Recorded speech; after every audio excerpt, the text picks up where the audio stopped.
Tobias Crumb had always believed there were only 3 unbreakable rules in baking. 1. Never open the oven door too early. 2. Never mistake salt for sugar. 3. Never, under any circumstances, read a recipe aloud beneath a full moon. Rule 3 seemed silly, something Great Aunt Petunia had scrawled in the margins of her tattered notebook, but Tobias honored it anyway. Until last Tuesday. Tuesday was inventory day at Crumb's Comfort Confections, and Tobias discovered a stained slip of paper wedged between sacks of flour. It read, "Moonlit Motivation Frosting, guaranteed to add pizzazz." He assumed pizzazz meant extra sheen, maybe longer shelf life. The instructions were smudged, except for a single sentence.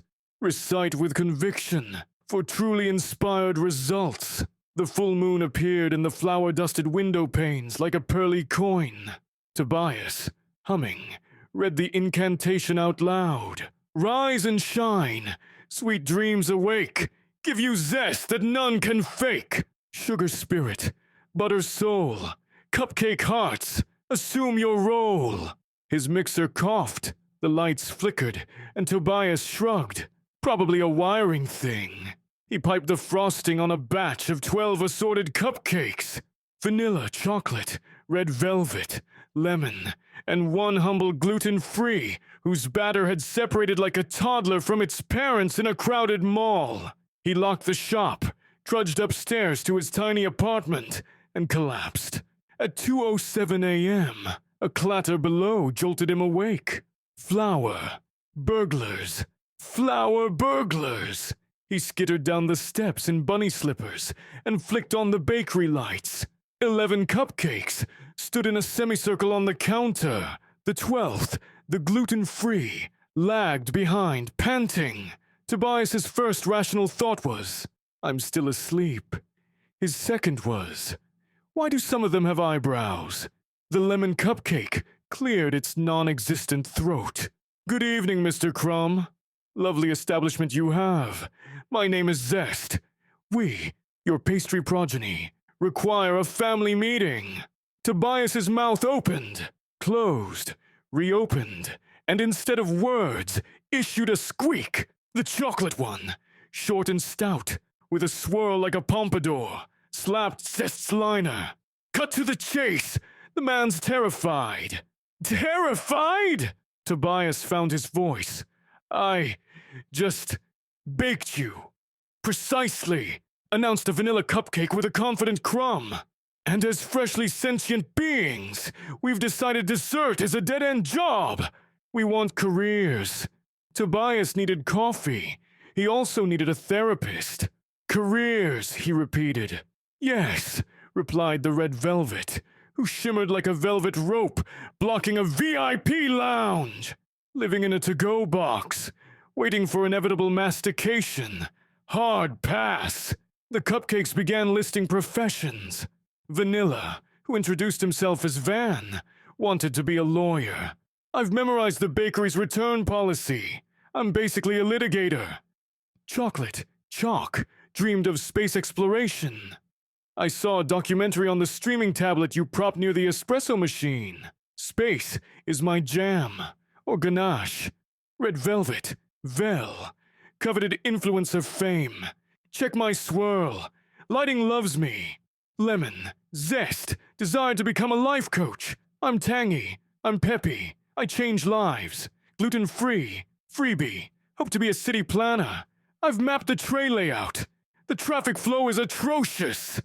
The other 6 cupcakes nodded along, electing to follow the most persuasive pitch of the hour. Tobias massaged his temples. "Look, your cupcakes. You get eaten. That's your raison d'etre." Vaughn wagged his candle-free top. "Objection. That is pastry profiling. With sprinkles on top," Vel chimed. "Careers," Chalk repeated, folding his liner like crossed arms. Tobias exhaled. "Fine. We'll explore possibilities tomorrow. But now, back in the display case before the health inspector drops by and sees baked goods unionizing." Van studied Tobias's weary face, then gestured to the others. They hopped voluntarily into the refrigerated case, where they huddled, buzzing with excitement. Tobias barricaded the door with a rolling rack, trudged upstairs and lay awake until dawn, drafting a mental resignation letter addressed to his sanity. Morning came with a ping of the shop's bell. Mrs. Dabbleton, town gossip, and tuna salad on white regular tapped the counter. Cupcakes, dear. 2 lemon, 1 chocolate. No, make that 4. I've a ladies' book club. Tobias froze. Last night's living cupcakes still lounged in the case, but he could hardly sell them into cannibalistic oblivion. I'm terribly sorry. He stuttered, faking a sneeze. Cupcake recall. E. coli scare. New batch this afternoon. Mrs. Dabbleton recoiled, dropped her coin purse and fled. Tobias locked the door and addressed his pastries. All right. Career day. Where do we start? Van produced a stapled packet of application forms. I took these off your printer, he said. Internship opportunities. Tobias stared. I don't even own. Never mind. Courthouse first, then. He smuggled the 12 cupcakes into a picnic cooler lined with ice packs, slung it over his shoulder, and bicycled across Sprinklesburg. 1. The courthouse. The Sprinklesburg Municipal Courthouse resembled a stack of stale crackers, functional yet flavorless. Tobias sneaked to the side entrance. Van hopped onto his hand, straightened his frosting. Almost forgot my briefcase. He folded a sugar packet in half and tucked it under one sprinkle like a pocket square. Inside, they found a small claims session. Mrs. Dabbleton stood at the plaintiff's table, accusing a neighbor of catastrophic garden gnome theft. Van motioned Tobias forward. Set me on the defense table. Let me flex. Tobias complied, trembling. The judge glanced over bifocals at the cupcake. Is that evidence? Van smacked the table with his liner. Your Honor, may I approach the bench? Silence swallowed the room. The bailiff, expression blank, shrugged. The judge waved him forward, perhaps charmed, more likely curious about free dessert. Van delivered a 5-minute oration citing gnome rights, property lines, and existential frosting metaphors. By the end, the judge dismissed the case on grounds of surreal confectionery counsel and admonished both parties to share lemonade and a hug. Outside, Tobias whispered, "That was incredible!" Van twinkled. I rest my base. 2. The Space Center Chalk's astronaut aspirations required altitude, so Tobias drove them to the Sprinklesburg Science Center, home of a replica Mercury capsule dangling from the ceiling. Field trip children clogged the entrance. Chalk squealed like whipped cream exiting a bag. They hovered near a kiosk advertising, "Be an astronaut, VR experiences." Chalk insisted. The real deal demanded practical demonstration. He convinced a teenage employee with braces and minimal willpower to let him into the restricted model rocket lab by shouting, "Emergency fudge containment!" Rocket enthusiasts prepped a 6-foot launch on the outdoor lawn. Chalk hopped atop the payload compartment, saluted the sun. The countdown began. Tobias realized too late that chocolate melts. At ignition, the rocket spurted fire, and Chalk's frosting sagged. Mid-launch, he detached, spinning like a disc of cocoa into the bird bath. Tobias sprinted, scooped him up, and dunked the smoldering shell in an ice bucket. Chalk blinked. I saw the curvature of the Earth, or at least the koi pond. I'm good. 3. Influencer headquarters. Vel required Wi-Fi and ring lights. Tobias had neither in the cooler, so he borrowed his niece's smartphone. They erected a makeshift studio in the park gazebo. Vel angled the camera. Hey, frosting fam! Live from Crumb's Confections. Well, technically the gazebo, but branding is everything. We're here to crumb shatter ceilings. Viewers skyrocketed once Vel began critiquing local fashion. Barbara's cardigan, bold choice, loved the cerulean but ditched the lint. Soon pigeons, attracted by bakery scents, mobbed the gazebo. Vel shrieked as a particularly aggressive pigeon pecked his side. Tobias fended them off with a baguette like a fencer in carb combat. Vel reached 10,000 followers in 15 minutes. Unfortunately, Cupcake versus Pigeons overshadowed his motivational message. 4. Life Coaching Seminar. Zest requisitioned the community center's multi-purpose room. A whiteboard taller than Tobias leaned against the wall. 15 townspeople arrived, lured by the flyer. Find your Zest, free refreshments.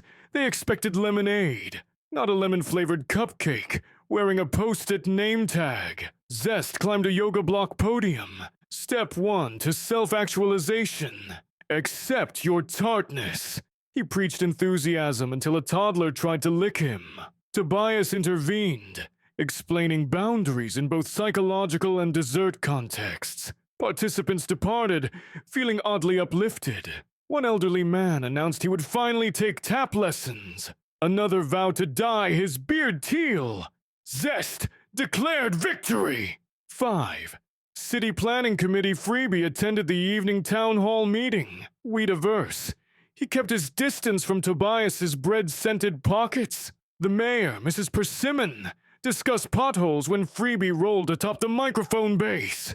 "Excuse me," he piped. "Have you considered rerouting Maple Street to alleviate downtown congestion?" The mayor, flabbergasted yet open-minded. Sprinklesburg had seen weirder. See, 1998, confetti blizzard. Handed him a laser pointer. Freebie projected schematics. Color-coded maps drawn with rainbow sprinkles. Council members murmured approval until Freebie's liner began absorbing humidity. He sagged into a squat. Tobias whisked him into a Tupperware before infrastructure improvements turned him into infrastructure paste. An exhausted evening. Back at the bakery, the cupcakes convened on a cooling rack, noticeably frazzled. Chalk's frosting had a scorch streak. Vel wore a Band-Aid sticker from a first aid kit. Zest smelled faintly of lavender essential oil. Freebie's once crisp wrapper drooped like a deflated party hat. Tobias folded his arms. So, careers glamorous enough? Zest sighed, citrusy vapors escaping. Turns out self-help is stressful. Van admitted, courtrooms are chilly. I could feel my cake drying.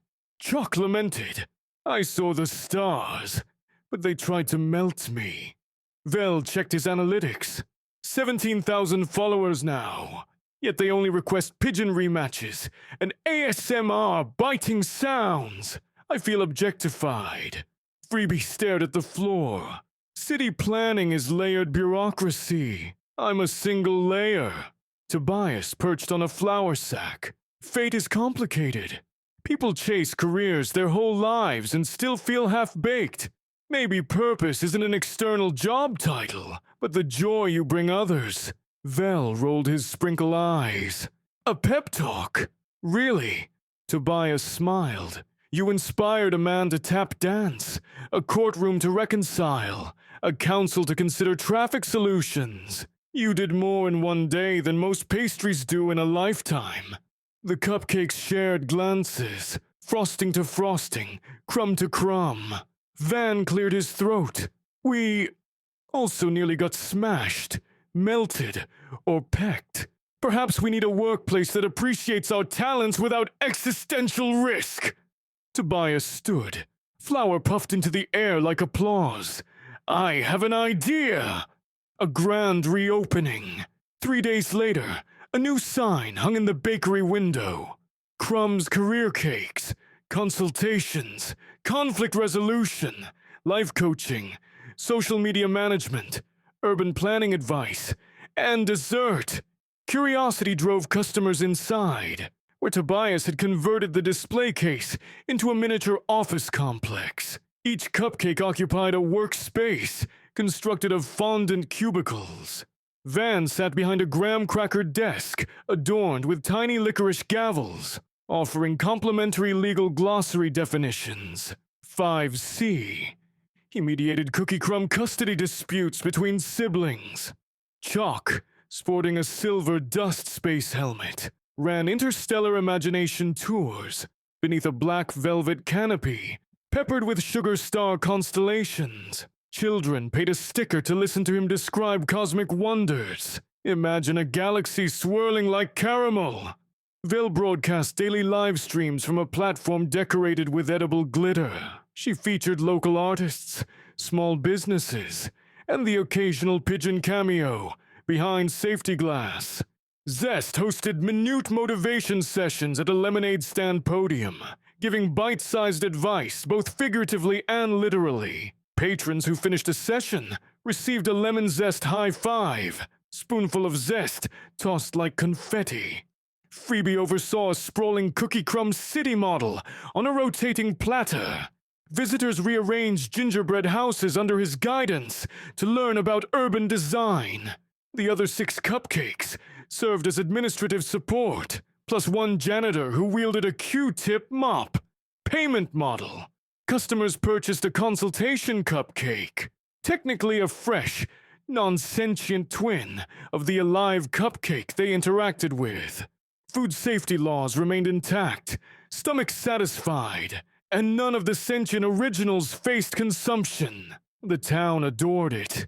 Newspapers headlined, "Career Cupcakes Rise to Occasion!" A Food Network crew filmed a segment titled, "Bake It Till You Make It." Personal growth weeks passed. The cupcakes honed their craft. Van petitioned for a rotating schedule to expand jurisprudence. He drafted a customer complaint form that reduced chargebacks by 80%. Tobias laminated it. Chalk developed a tabletop planetarium using marzipan planets suspended from fishing wire. Kids squealed. One called him Neil DeCake Tyson. Vel moderated a live debate between rival sandwich shops over best bread. The stream hit 100,000 views. He had sponsors send sample packages of edible glitter, which Tobias rebranded as Stardust for Chalk's exhibit. Zest wrote a pocket-sized booklet, "Squeeze the Day," printed on wafer paper. It sold out. Freebie partnered with the mayor to test pedestrian-only zones, using chalk outlines in the parking lot. Results: 40% decrease in scooter collisions and 100% increase in chalk murals. Trouble, of course, was inevitable. The health inspector.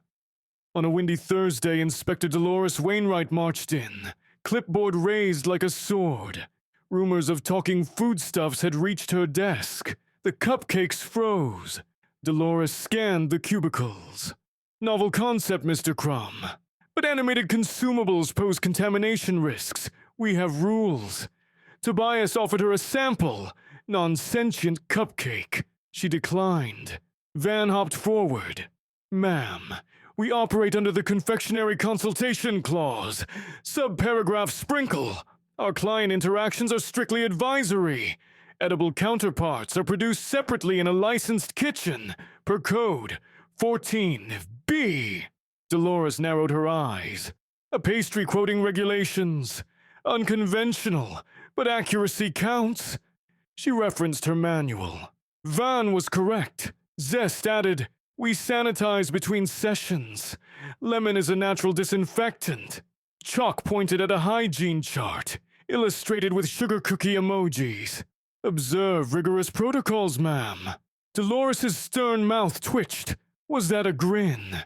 She wrote "in compliance" on the sheet, but paused. "One condition. I want to attend a motivation seminar. My job can be stale." Zest beamed. "Squeeze the day, Inspector." Dolores sat in a child-sized chair, listening as the lemon cupcake told her she sparkled like polished copper pipes. She left, clutching a signed booklet and a frosting-sparkled smile. Night reflections. That evening, Tobias climbed to his apartment with the cupcakes balanced on a tray, their off-hours loft, where they conducted staff meetings and karaoke. Sweet Caroline a favorite. He set them on the coffee table. Van raised a crumbly brow. We fought the law, and we won. Freebie adjusted his glasses, actually 2 serial loop frames. Traffic flow in the store improved 37% since cubicle installation. Vel, multitasking as always, edited a highlight reel. Camera loves us. Also, we've been invited to host the town parade. Chuck gazed through the window at the waxing moon. Funny, we started under moonlight. Now look at us. Earthbound yet starry-eyed. Tobias sank into the couch. You're all miracles, you know. He smirked. Petunia's rulebook didn't mention the paperwork involved in miracles. Zest hopped closer. You believed in us. That's leadership glazed with love. Tobias's cheeks flushed, as pink as strawberry icing. I was one sleepless night away from exiling you to a box labeled muffins. But you gave the bakery a soul. Customers smile wider, neighbors chat longer. We've become a community hub. He paused. Maybe that's my career, helping others find theirs, even if the others are baked goods. A comfortable hush settled, broken only by Vel humming background music for an end-of-episode montage. The Great Frosting Festival. 1 month later, Sprinklesburg launched its first annual Frosting Festival, emceed by the Career Cupcakes. Booths lined Main Street, sprinkle spitting contests, frosting finger painting, and a cupcake conclave panel discussion, balancing buttercream and burnout. During the keynote, a child asked, "What if I don't know what I want to be?" Chuck replied, "Explore new orbits, little star." Van added, "Know your ingredients." Zest. Turn sour moments into zest. Vel. Ignore haters. Unless they're pigeons, then wear a helmet. Freebie. Plan pathways but leave room for playgrounds. The crowd erupted in cheers. Tobias, wiping a tear, presented the cupcakes with tiny medals made of hardened caramel, careers well frosted. Epilogue. Moonlit baking. Again. Late that night, Tobias stood alone in the darkened bakery. The cupcakes slept in their cubicles. Office ethics sticklers, they clocked out at 9. He faced a new batch of batter. The moon outside was full. He glanced at Great Aunt Petunia's notebook on the shelf. A bookmark peeked from a page titled, "Enthusiasm, Eclairs, for Spirits Already High."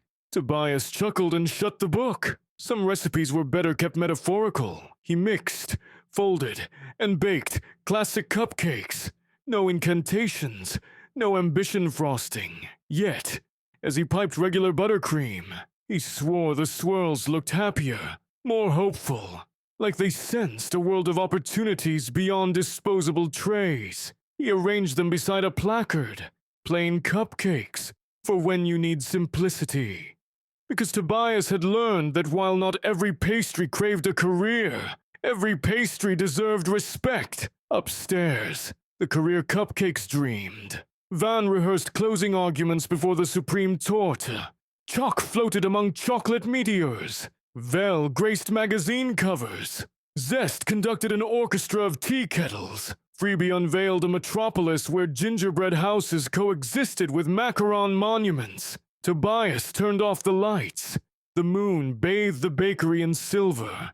He whispered, "Sweet dreams, team," and felt, for the first time in years, fully baked, golden on the outside, warm within. Somewhere between yeast and stardust, sugar and self-belief, a small-town baker and his cupcakes had found the recipe for fulfillment. A dash of courage, a spoonful of humor, and unlimited sprinkles of possibility.